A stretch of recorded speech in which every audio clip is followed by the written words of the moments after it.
नमस्ते. मी श्रीमती विद्या Bhadke, उपशिक्षिका Shri Shivaji high school Bodegaon येथे कार्यरत आहे.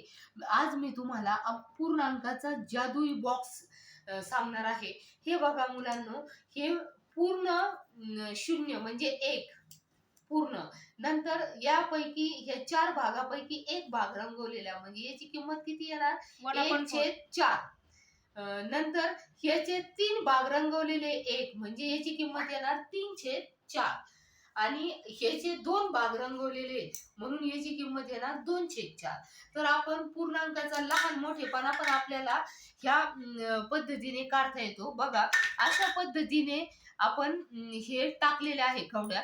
तर इथं आला 1, मग पूर्ण 1 हा पूर्ण 1 झाला आणि इथं 4 भागांपैकी 1 भाग रंगवलेला आहे म्हणजे तो 1/4 हा झाला अपूर्णांक. मग यामध्ये कोणता लहान आणि कोणता मोठा आपल्याला पटकन विद्यार्थ्यांना सांगता येईल की हा पूर्ण आहे तो मोठा आणि हा लहान.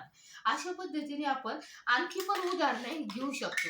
पुन्हा आता हा झाला 1 आणि हा झाला 1 आणि हा झाला अर्धा.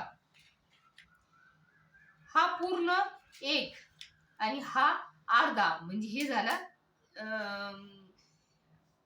4 5/6. आणि नंतर हा दिलेला आहे आपल्याला 1/2. हा दिलेला आहे 1/2. मग हा मोठा की हा मोठा? तर हा मोठा येईल आणि हा लहान येईल. अशा पद्धतीने विद्यार्थी लहान मोठेपणा व्यवस्थितरित्या सांगू शकतात आणि ही संकल्पना अपूर्णांकाची त्यांच्या मनामध्ये कायम